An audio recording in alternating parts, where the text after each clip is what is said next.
If you could take your seats professionally, I interrupt good conversation all the time, so this is me doing that for you. Thank you.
All right, everyone, it looks like it's 9 o'clock. So my name is Eleanor. I am the intern with the Brookings Chamber of Commerce. Thank you all for attending the legislative coffee today. Another thank you to our public affairs season sponsors. That would be Brookings Economic Development Corporation, Vision Brookings, and Cool Beans Coffee. Thank you to city staff, especially Kwaku. He is in the IT room for being here on a Saturday. And another thank you to our Public Affairs Task Force, which is Russ Helgerson, Andrew Rasmussen, Larry Tiedemann, Kayla Gullickson, and Leanne Pierce. The City Charter Forum will take place right after this legislative forum, so please feel free to stay for that one as well. There are quite a few of our District 7 and 8 legislators here with us today. So with that in mind, they have been told not to answer every single question. So it's not them avoiding the question, it's just for the sake of time. Questions can be submitted to one of our Public Affairs Task Force members, and then they will bring it to the front pile with our moderator. And then if you missed something, there are rebroadcasted showings listed on the Chamber website with the recording of this session, and that will be posted on our YouTube channel early next week. And then now I'll hand things over to Andy Foberg, our wonderful moderator for the morning. She's currently the president and CEO of the SCSU Alumni Association. So with that, you can go ahead. I don't know whether to take issue with currently or wonderful. So good morning, everyone. Glad you have come out. What a great crowd. Thank you so much for being here, and to our legislators for joining us on this Saturday. We'll just dive in and get started and let each of them do their own introductions. But if you have questions, like she said, there are folks with slips, and they'll bring them up to Andrew, and we'll try to get through as many questions as possible, which is why we'll try to kind of keep things moving. So with that, we'll start on the end. Senator Reed, welcome. Thank you, Andy, and thank you, everybody, for coming this morning. It's always great to see the good turnout that we have in Brookings. Just a couple comments about the legislature. It's if you're following some things in the news, it's been a little bit of a wild ride lately. I think one of the things that is happening is, we have a lot more freshmen this year, and they're putting a lot of bills through and really not creating the relationships. I mean, my first year I carried one bill, and it had to do with that if you had an antique car, you only needed one brake light. So that's a good way of starting. But that's not the way it's been. I mean, we had a bill that was tried to smoked out that had actually failed in state affairs 6-1, and they thought they could smoke it out. And so so that's kind of the wild ride that you might be seeing, or that you are seeing. A couple bills that I have gone through, that I've been working on, and ones that are making its way through. I did a bill for the city that had to do with the ability to use parkland. As you know, they were looking for a place for the public safety building. I did a bill that just made sure that every year local governments read through the rules in a public forum for open meetings. We did that. But I got a few more bills. One of the more important ones is Senate Bill 99, which funds rape kits for 3 years. The federal government has stopped funding the funding stream that we did use for these rape kits, and those are what are used by sexual assault nurse examiners if there's a sexual assault to gather evidence and then send it to DCI for the testing and such. So that one's moving through pretty well. And then also I've got one child care bill that's doing pretty well. That has to do with trying to get more child care workers available. And that has actually made it through the House. And thanks to everybody up here, I think, supported it. And I appreciate that. And it's moving on to the Senate. Otherwise, I look forward to all your questions. Thanks. Once again, everybody, welcome. And it's been quite a ride in Pierre. My first 2 years were really pretty easy. And like Tim said, I think I brought one bill, I think 2 bills, and one somebody gave to me because it was just from leadership, and I ran it.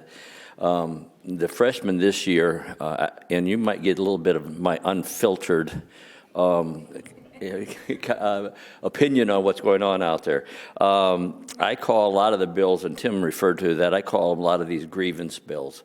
Somewhere along their life, they've been grieved somehow, and they write a bill for it, and they bring it forward, and it really doesn't rise to what I think is state law. And I've told leadership that, and I've told their caucus that, so that I'm not talking out of turn here. I'm on House Ed, and we have received, and I'll just give you an example, we have received, after the first week we deal with pretty much just agency bills, which come in from, like the Department of Ed, and they want things passed or changed or revised, and they all went through pretty easy. But after that, since that, the next 5 weeks, we've dealt with 15 bills. 7 of them have been tabled, 6 have been killed, 2 have made it to the House floor, 1 has made it off the House floor, and it shouldn't have, and the other one has been referred to Monday, and I believe it will be killed. So you can see how ineffective government is right now in Pierre, with 15 bills being brought, only 2 making it out, and our committee is really split. 7-8, a lot of votes are 7-8, and we've had to smoke bills, good bills that have been killed in the Education Committee. We've had to smoke them out on the floor, which means we need a certain amount of people to stand up, and then we can talk about it on the floor, and we did get that bill passed. But anyway, I'm just going to say we've been through the ringer. It's been a lot of work. We've been a lot of nighttime work. Caucus is going to meet again Sunday night. We went last week till 6 o'clock, and that is so different than my first 2 years there. I just want to say this, and I don't want to forget about it, but the team that you have in District 7 and 8, I'm proud to work with these folks. I consider them all my friends, and we rely on each other, and just thank you for your hard work, folks.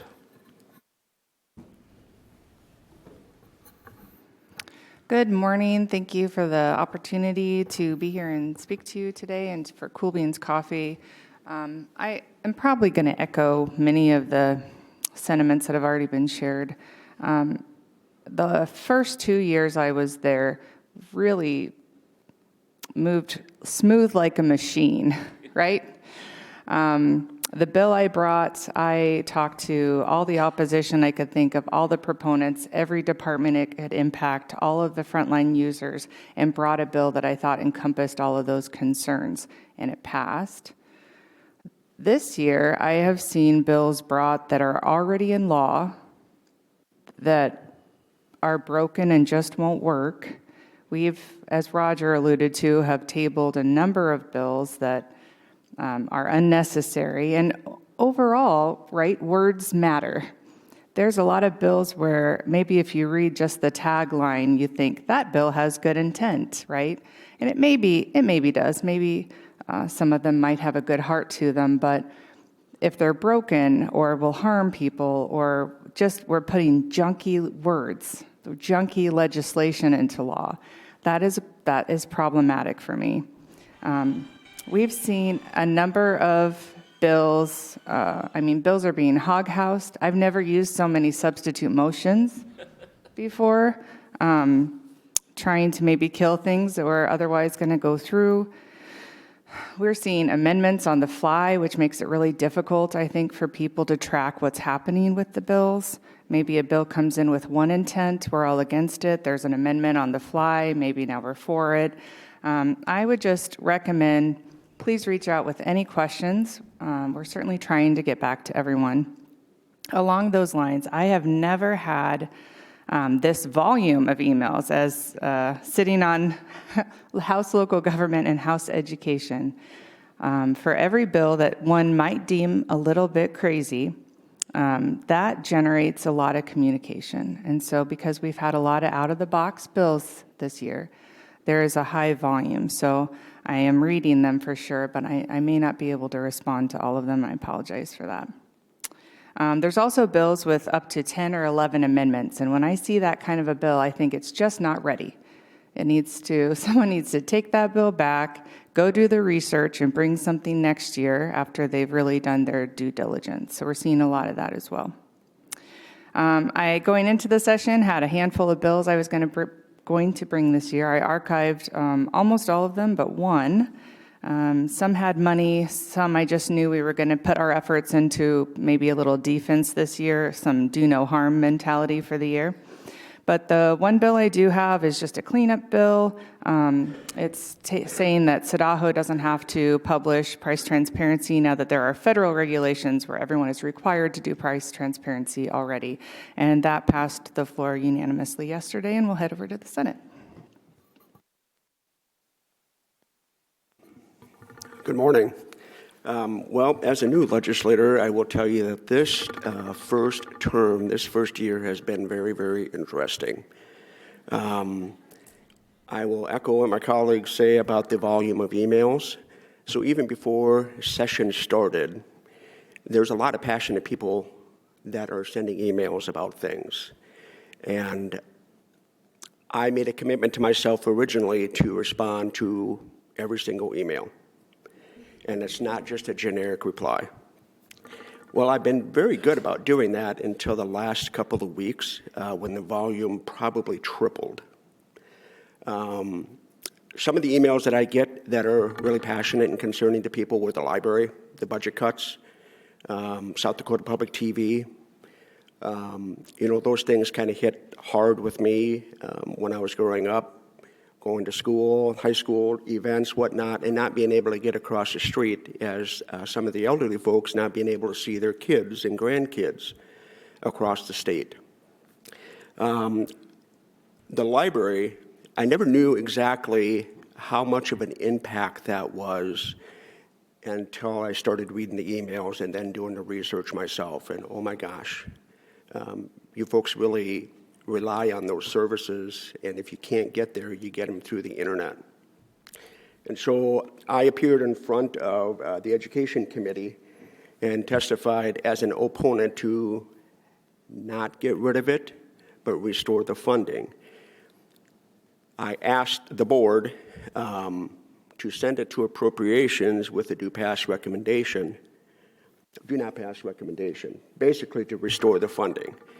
And there was a little discussion after that, and there was one question that was asked that really kind of hit home. How many of you have a library card? And if I remember correctly, there was 5 of them that held up their hands for who had a library card. So that was really interesting. Some of the stuff that I'm bringing, I'm a retired sheriff from Madison, and I co-sponsored a bill for the sheriffs, which is basically talks about civil fees. When somebody goes out and serves a set of papers, the sheriff will get their fee for serving those papers. But there's a lot of work that goes into that if you do not serve the papers. And it was just a $50 fee regardless of whether they get served or not. It really hits home more for like Pennington County, the bigger counties, where they travel a long ways just to get to a particular address. Some of the other things that I took care of was, as Representative Kierman talked about, is just agency cleanup bills, things that go through the Supreme Court and the federal court to make sure that they are more applicable with our current laws, and we have to change those things. I co-sponsored some other bills to get through. I was very passionate about the infrastructure and having daycare affordable expenses for folks because daycares are closing. So those things are really passionate to me. And reading those emails, everybody has a lot of passion. And personally, I really appreciate all the emails, but I really appreciate the emails where they're not all the same. They're not cutting and pasting from one email to the other. And I do read that, don't get me wrong.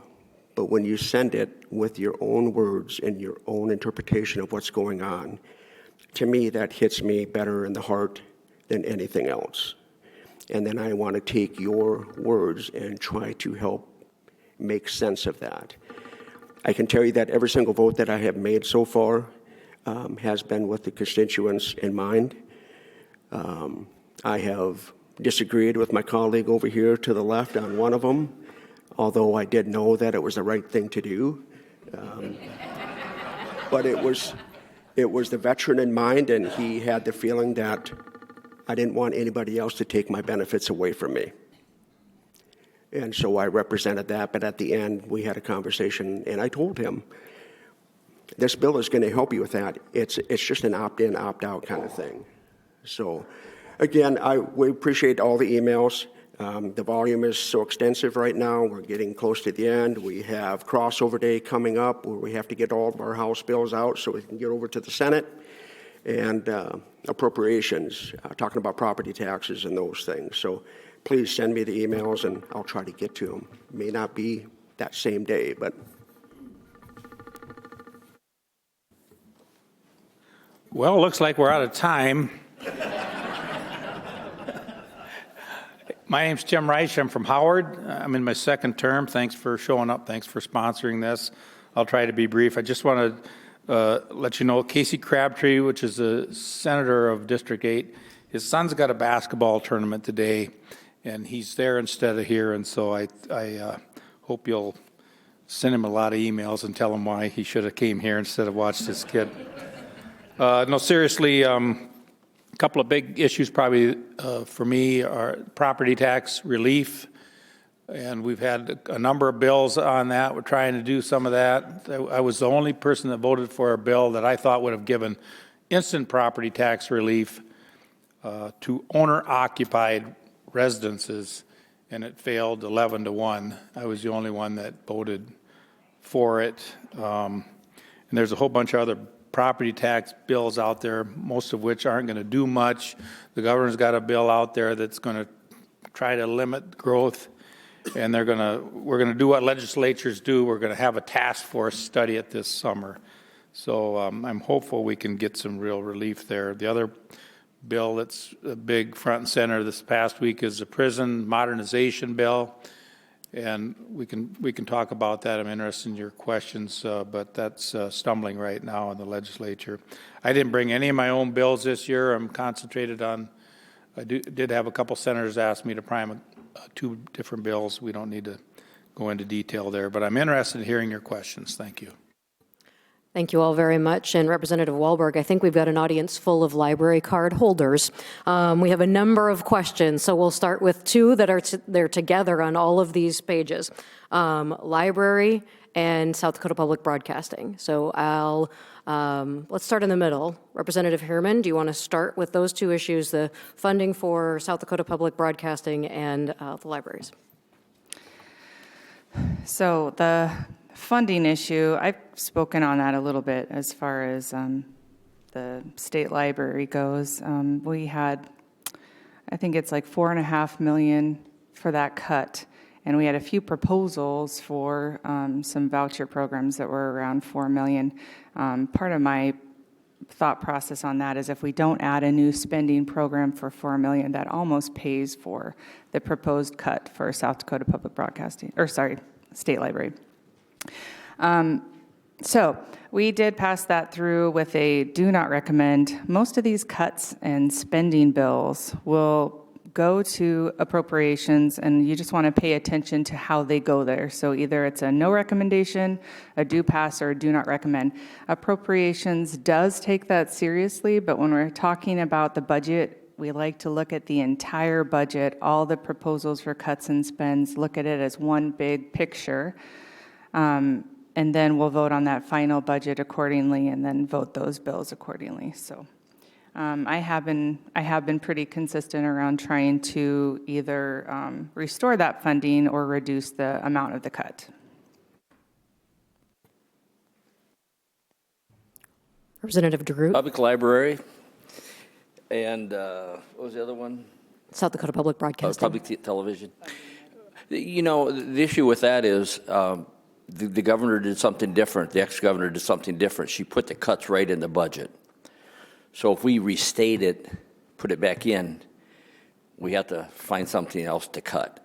So I think and it's a long process, and I don't, Representative really talked very well about it, but it's going to end up in appropriations. And then what it does is come back to our caucus. It goes to the Senate caucus, and we set our priorities. And we're actually right in the middle of that right now. What I hear out there, the funding for both those programs, there's a high interest in reinstating that and finding some cuts someplace else. And I'm certainly in favor of that. I agree with both of them so far. Would anyone else like to move to speak on that topic, or should we move on to the next one? Good. Thank you. House Bill 1239 was active this last week. This is the bill to revise certain affirmative defenses to dissemination of material harmful to minors and obscenity offenses, which sounds like one of those titles you might be talking about, Representative Harriman. That's a mouthful, but it's the other library bill that's not funding, but restrictions. So who would like to take the first stab at House Bill 1239? I can start on that because that went through Education Committee first and then went to the floor. So the way that this bill is presented, it's representing a group of parents who have been trying diligently to work towards some kind of compromise with districts across the state to work on bills or work on what that looks like for access for books that have obscene material. What the bill does, so current state, if any of us were to go hand minor, obscene, or harmful material, we would be subject to current laws, potentially charges for that. In the bill, what it's doing is there's a carve-out currently that has an exception for libraries, universities, schools, and museums. So those buildings in this carve-out right now are excluded from getting charges for handing out that obscene and harmful material. What this bill is doing is removing that carve-out. And it's saying that the bill's prime sponsor said now everyone will be on the same playing field as far as if you would get charges for disseminating obscene or harmful material. The bill does not cover the arts, history, literary works of art, other things. However, as you go through the bill, it's very broad. It covers a number of entities, and the bill itself does not speak to intent. So one of the largest concerns will be, what if a book is just in the library, in the proper section, because this is public libraries as well, and gets removed by a minor, will somebody be brought up on charges? Since the bill doesn't speak to intent, that was one of the most primary concerns, that there could be an accidental situation or a minor reading it within the library walls. And then what does that look like? Does it open us up to a bunch of nuisance charges?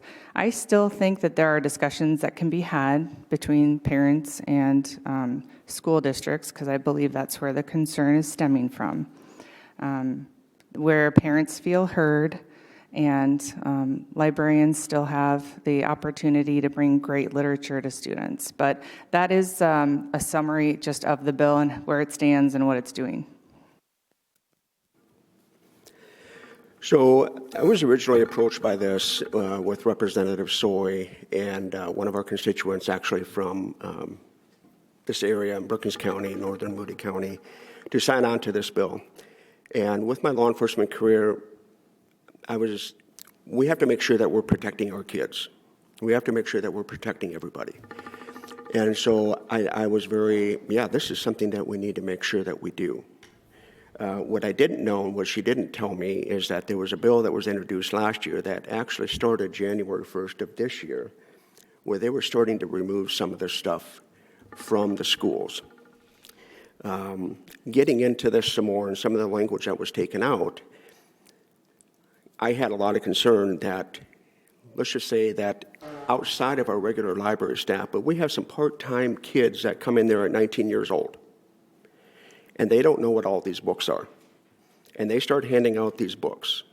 Is there a potential that they can be charged with a crime? I'm not the prosecutor.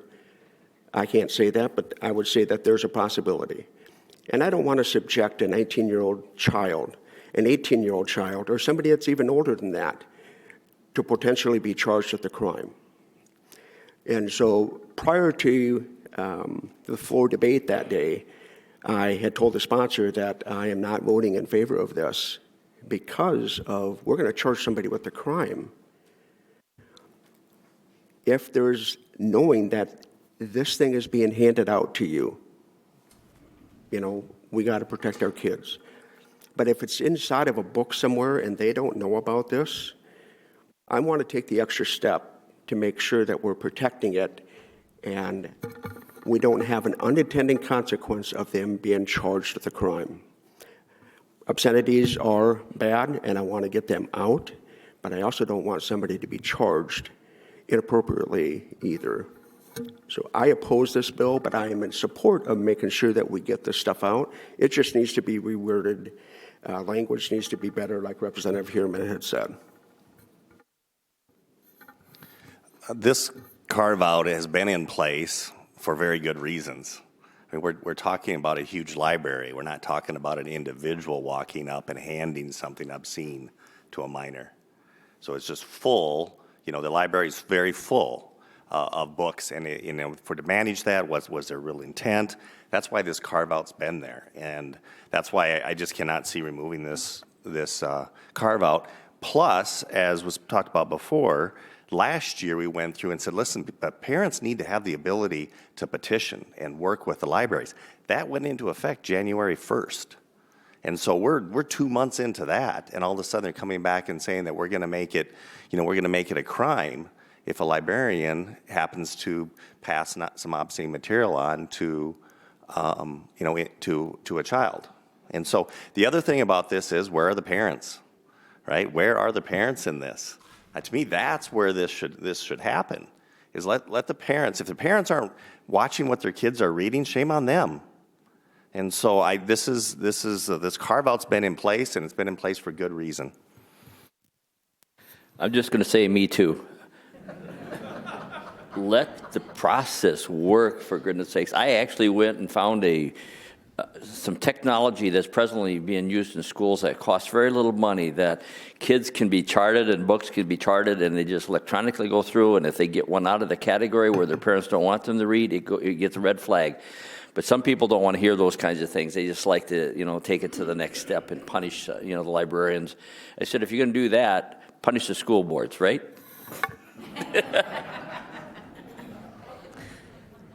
So let's move on to another topic. And Senator Reed, we'll start with you because this is Senate Bill 100. Senate Bill 100, we'll pull it up.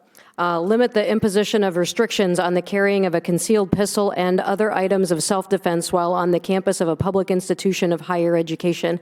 This has passed the Senate and is awaiting a hearing in the House. So, Senator Reed. Thank you. Yeah, Senate Bill 111 started out just as complete, we call it constitutional carry, where anybody can carry a weapon.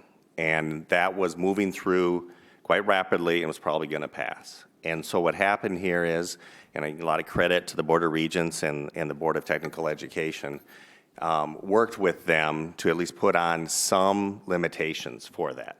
For example, you have to have an enhanced carry, right? So you have to go through some training, and you have to have a license. There's also, they put in there restricted enhanced, which is that's somebody that's under the age of 21. There's 136 of them in the state. And so, what they were trying to do is limit the number of folks that could carry. And then they put in They negotiated that you have to have the gun secured if you're not actually carrying it. They also made sure there were certain locations that you could not carry, that they could designate areas for that. And so you saw that it had a pretty positive vote on getting through, but a lot of that was, okay, we saw this coming, we understand it's going to come through, now let's at least make sure that we put some limitations around it to help the university and our technical colleges in this case. And so now it'll be sent over to the House, and they will be able to see what they think of it. Kind of now it's post negotiations. Before I let the sheriffs answer this, I'm just going to tell you folks, I'm voting no on this. There's no place for guns and beer, young kids and guns on campuses. I talked to the president. This is a kind of a negotiated or a compromise bill between the Board of Regents and the author of the bill, but I just don't like the idea of guns being on campus and young kids having availability to it. Right now, the way I understand it, there's a safe room for kids to bring their shotguns if they're going to go hunting. They can lock them up, etc. That seems to be working quite well.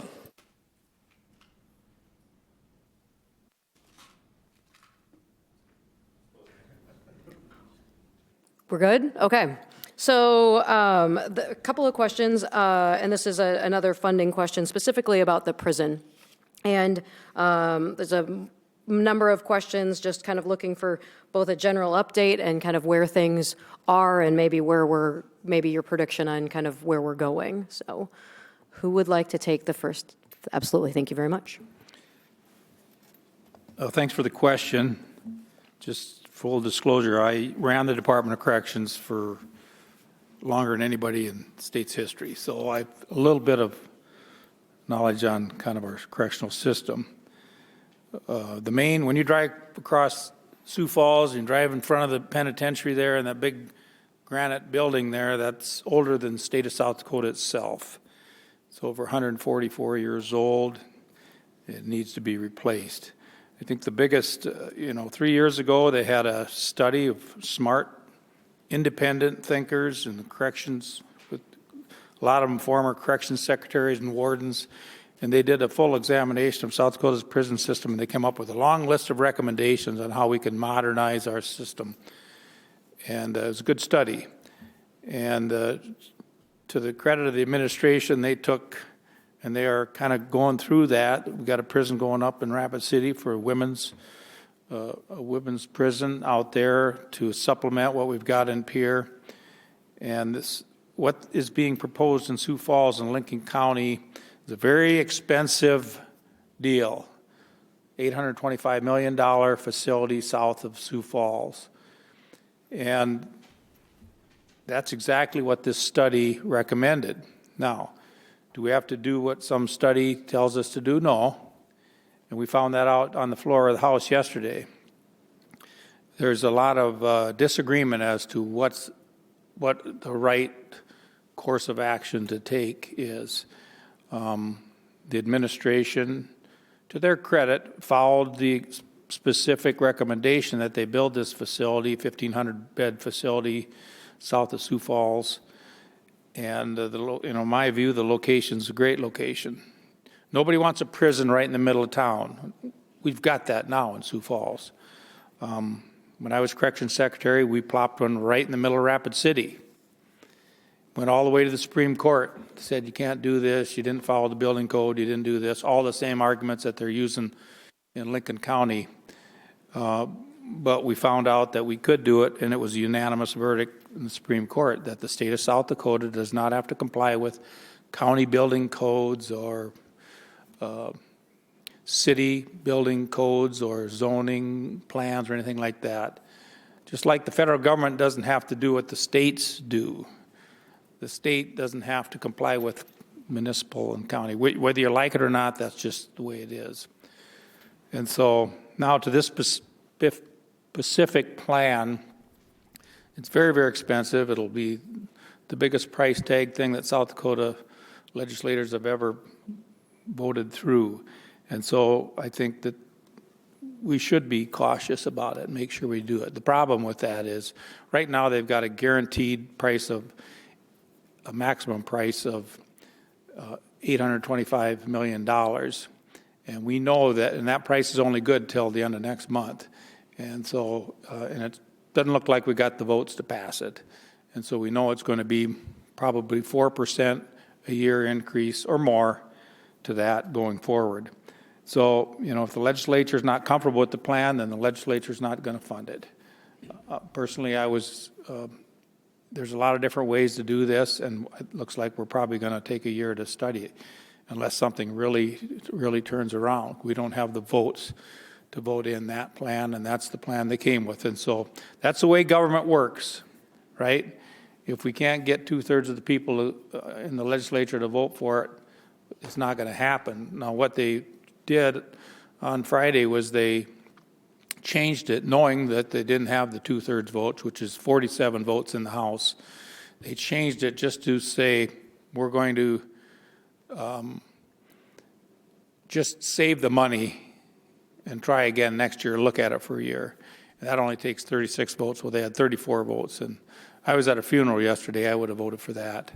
So they're going to re-look at that on Monday. But it's a complicated issue. It's a very expensive issue. It's not going to get any cheaper. Not going to get any cheaper. It's going to get way more expensive. But I guess we'll see what the legislature says about that on Monday. The only thing I'll add to that is we've been saving money for this now, I think, for 3.5 years. We've been putting money away, which is a wise way of doing it. I mean, the interest that we've made has been great, to help pay for this.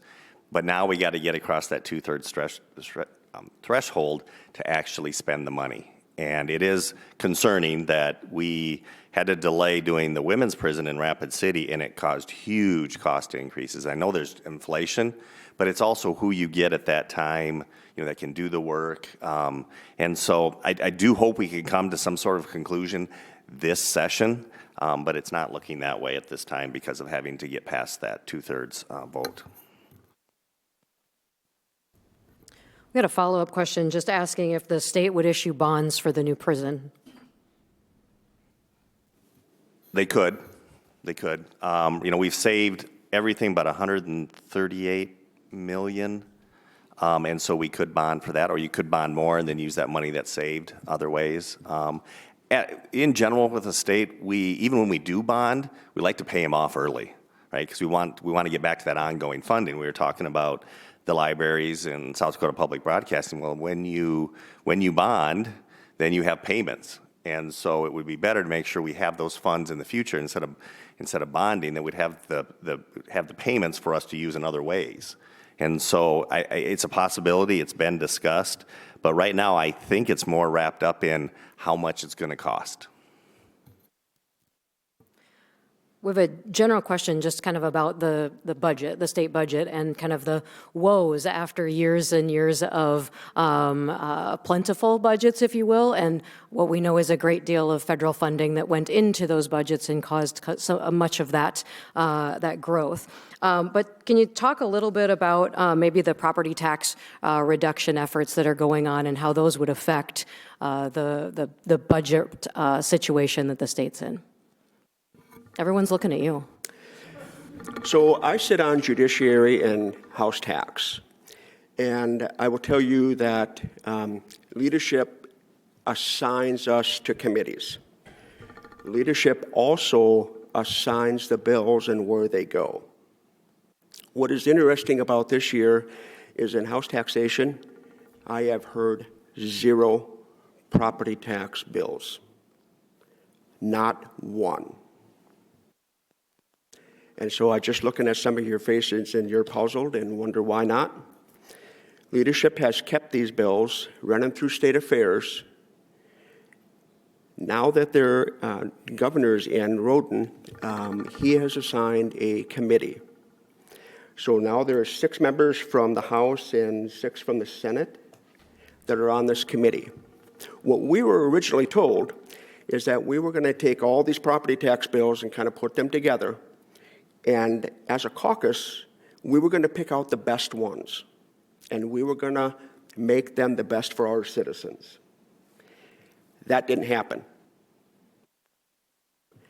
Again, we have seen 0 property tax bills in the House. I can't answer for the Senate. I believe that they have seen them. So I went up and I want to know what's going on because people are asking me. That was a decision they made. So I asked about the comment of we were going to bring all these together. If you're not going to do something, then you better tell the people why you're not doing it. Otherwise, the people expect you to do something. And so the only thing I can tell you folks is I'm sorry that our house tax side hasn't seen one property tax bill. That is the biggest priority, other than this prison thing, in our legislature right now, is property tax reduction. There's a lot of different people that have different bills out there. I have read them. There's been some amendments that are sitting there waiting to be done.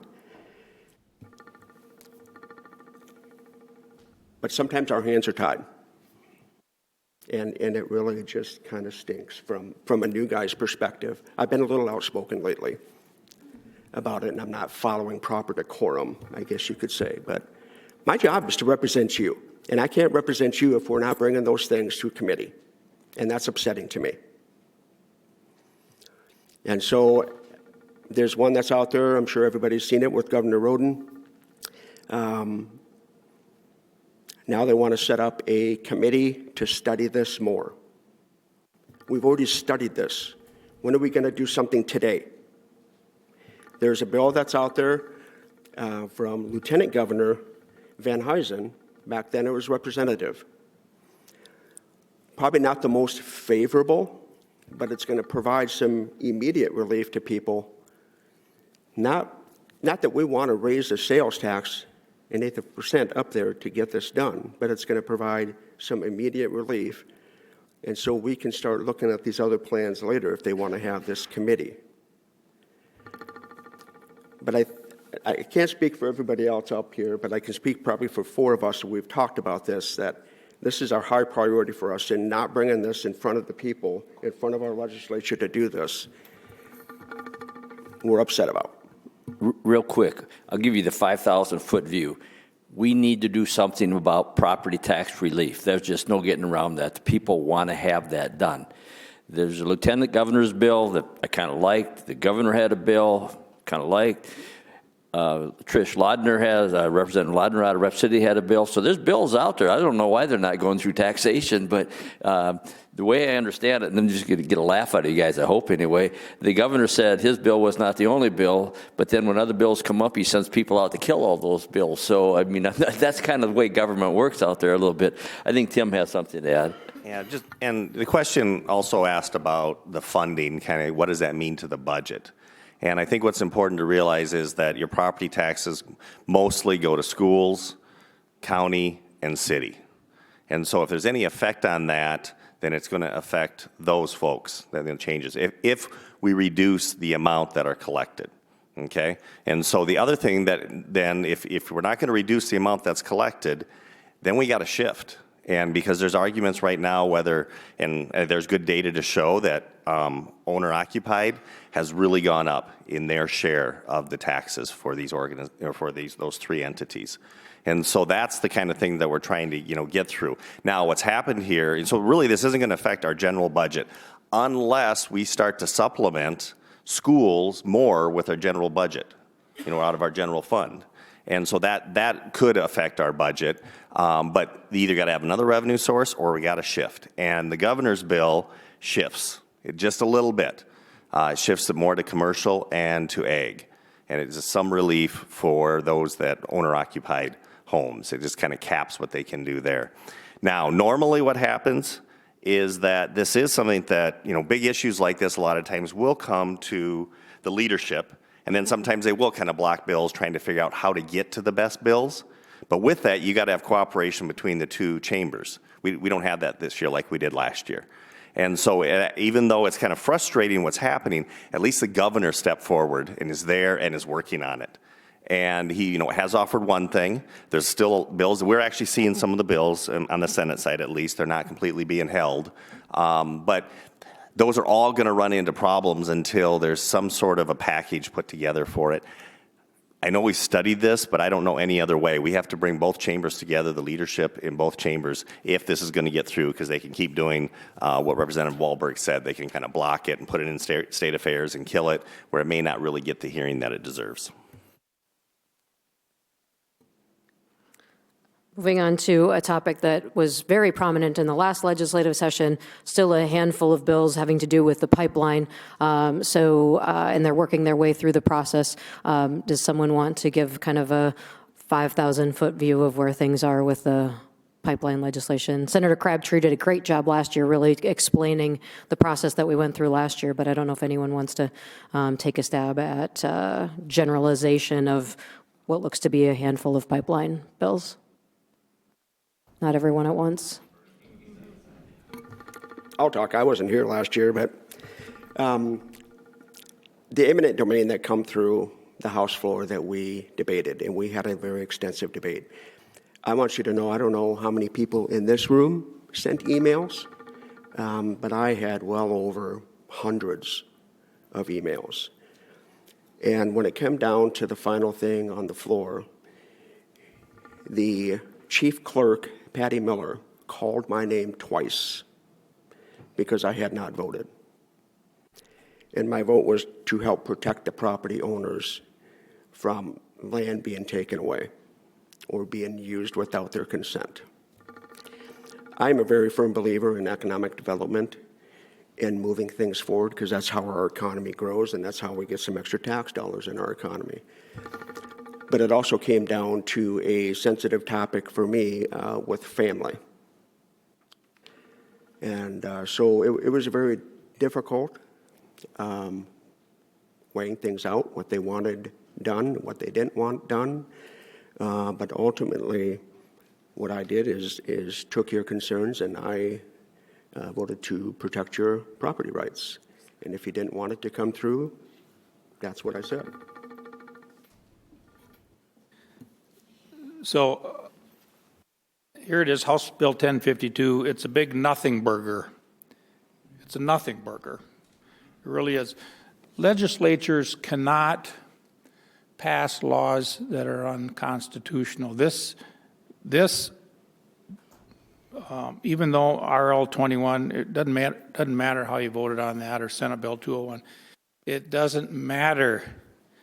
This decision is going to be decided in the courts. It's working its way through the courts, and the courts will decide if this is constitutional, if the Constitution's position on use of eminent domain is appropriate, if Summit Carbon Solutions' proposed bill has the protections of the Constitution or not. That's going to be decided in the court. We can pass 100 bills one way or the other. It doesn't matter. This thing's going to be decided in the court. I think we know we obviously know what the people that showed up at the last election's opinion are. I mean, and I love getting the people's weigh-in on this. It's going to be decided in the court. It's not going to be decided by the legislature. That's just the plain and simple. It's a big enough. It's billions of dollars worth of a project for South Dakota, and the 105 people in the legislature are not going to say yes or no. We can say yes or no, but it's ultimately going to be decided in the court, and it's kind of a time waster, frankly, for us to keep bringing bills, and there's another one coming. It really doesn't matter. The courts are going to make the decision on this project. I think this next question will probably be our last one, and then we'll kind of go to some closing statements. But would you please talk about the various real estate tax bills and how they will impact workforce housing, specifically for renters, right? Because that's one of the, as we talk about childcare and available housing, those are economic development type issues. So who would like to start? Senator Reed. Thank you. And as I spoke before, we're talking about a tax shift, right? That's one way that this is being solved, and it will, what the governor's bill, and that has, pretty much got some pretty good approval throughout the legislature, does. And so renters, right, what they rent from somebody that owns a commercial building, basically. And so that's a different tax category. And this does cause a shift towards that. The bill does. It'll make them more it's hard to go through the whole way that how taxes are calculated. Those of you who've been in county government and city government know kind of how all that works. But this will shift and could cause an issue with an increase in what it costs to rent. So that is a concern in everything that's going on. That's why we argue so much on where should these taxes land, right? Because it could be disappropriate.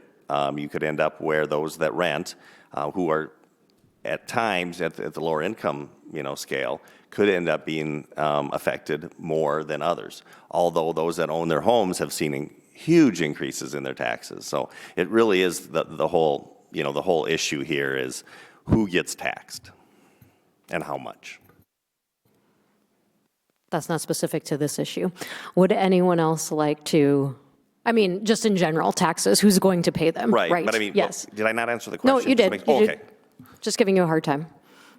Good morning, Senator Reed. Anyone else like to speak on that? Otherwise, we will shift to closing statements, and we'll go in the reverse order and start here.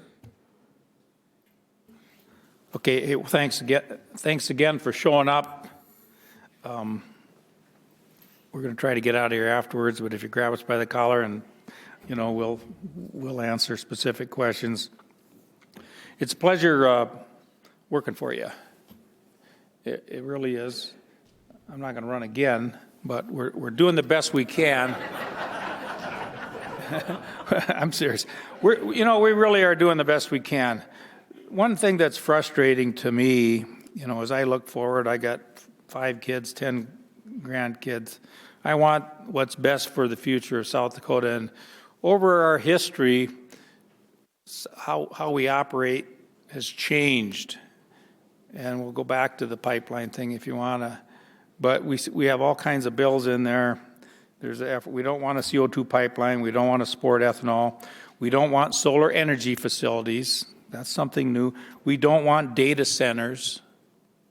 We want to kind of continue to do what we're doing right now and just leave us alone unless you got federal money to give to us. Well, things change over the course of time, and guess what? This federal money is going away. We've got an administration now that's going to reduce spending, and it needs to be reduced on a federal level because we're about ready to go under.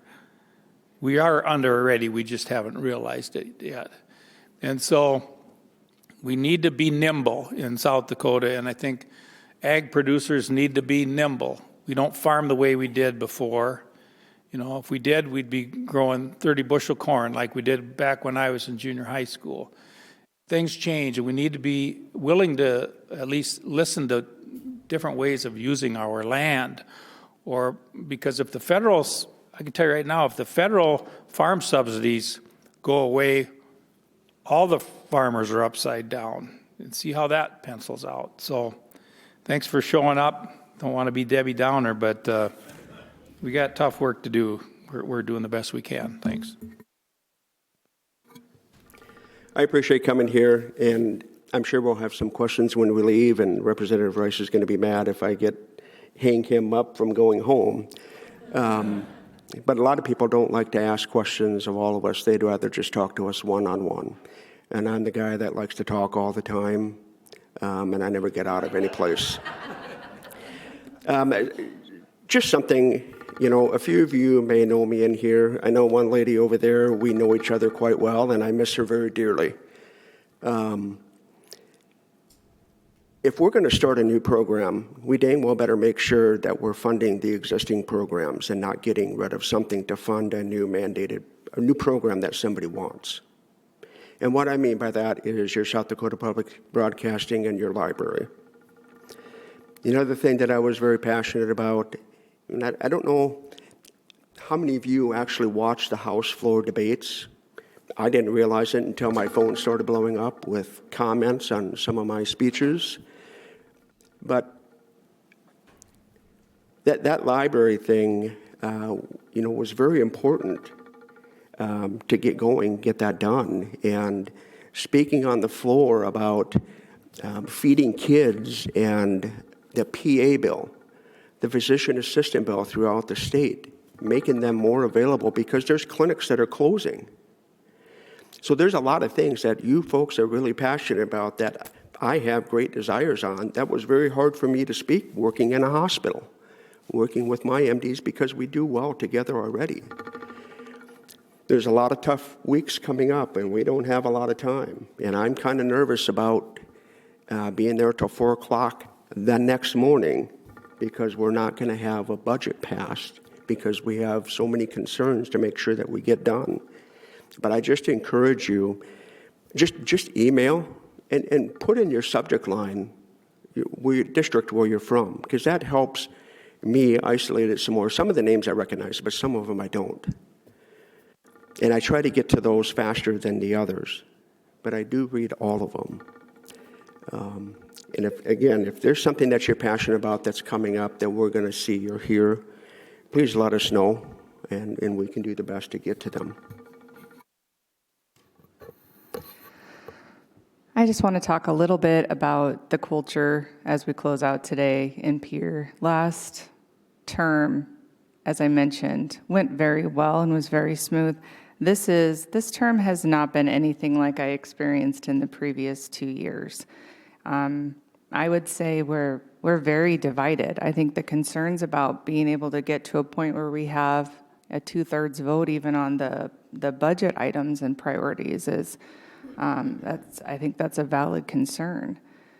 We are, I would say, as an education committee member that's making the news about every single day, we are seeing, things slip through that we wish wouldn't. We're seeing things slip through the House floor on occasion that we wish wouldn't. But, overall, we are trying our very best to hold the line.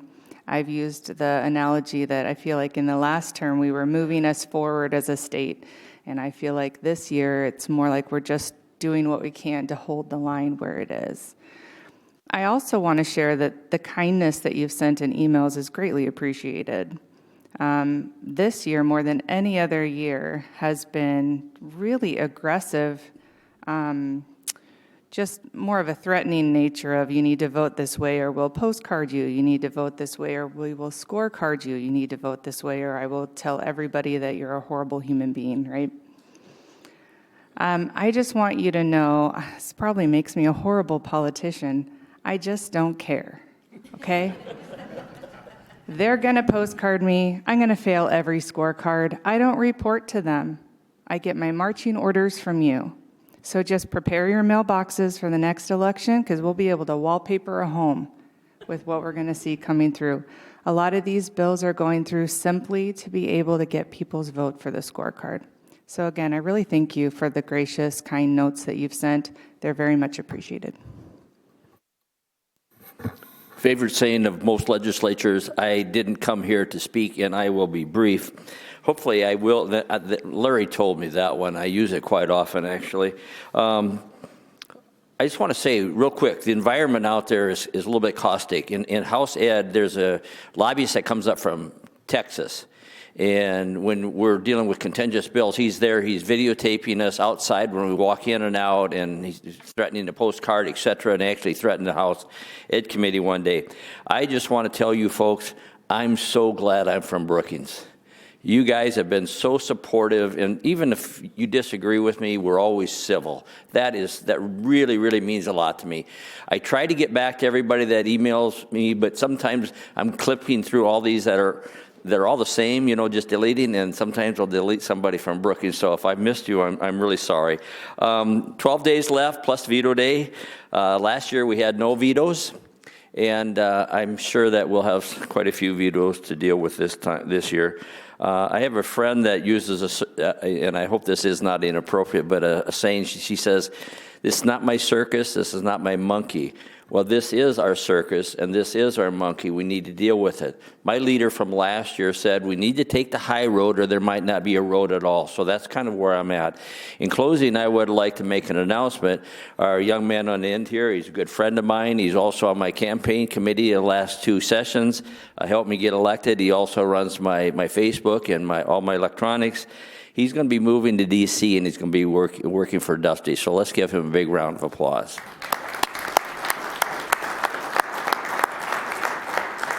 I want to thank the Chamber for putting this event on, and of course the great crowd that we always get and the good questions that we get. I went through 4 sessions of that was not quite this, but it was like this, and we will get through things. We really will, because there's good people out there that battle every day to make sure that we get the people's work done. We get a balanced budget, and we're ready to go for the coming year. I will say again, we started talking about the culture. So one thing we've lacked is give. And the PA bill, that's what made me think of this when you talk about the PA bill. That's something I've opposed because of the safety aspect of it. I think doctors should have some more oversight. And this last week, I went to the PAs and said, listen, you know what, how about we just change the hours on this instead, right? Because the doctors want that they're always under them. The PAs want only 1 year of time under a doctor. And I said, can we go to 3, right? And I said, then you'll have my vote. And we got there, right? And so we need more of that. We need to give and take on this because you're right. We need PAs. But we also got to make sure that public health is served. And so that's what I hope comes back more to the legislature is where we start working through these issues instead of just being hard line one way or the other. It just has to be this way or it has to be this way. We need to really work for the people, make sure they're safe, make sure they have access to health care. That's how we should be looking at this. So again, thanks for coming. Keep the emails coming. Make sure you tell us where you're from because that always helps in our priority as we look through the emails. Thank you. Thank you all. Thank you all for your service, for going to Pier, and thank you to your families for their sacrifice. Thank you to our sponsors today. Thank you all for coming. As we said at the beginning, we're going to move real quick into the City Charter Forum. And so if you have a question for these guys, you will find them out in the outside area, and we're going to flip quick. So again, thank you for coming, and we'll see you in about 60 seconds.